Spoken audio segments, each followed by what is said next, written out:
Hi everyone, in front of me I've got ZTE Blade V70 Vita, and let me share with you how to change the 3-button navigation into the gestures in this device.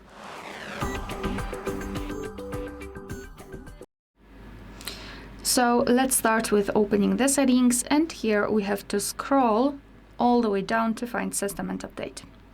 Then let's tap on Reset Options. And here we've got two different options, so network settings and Bluetooth and Wi-Fi. So basically the operation in both looks the same.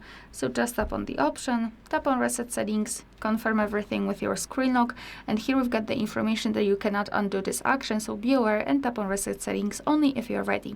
And as you can see, we've got the information that it has been accomplished successfully. And the same situation with Bluetooth and Wi-Fi. Just tap on this option, tap on reset, and Bluetooth and Wi-Fi have been reset successfully. Alright, so that will be all. Thank you so much for watching. Please hit the subscribe button and leave the thumbs up.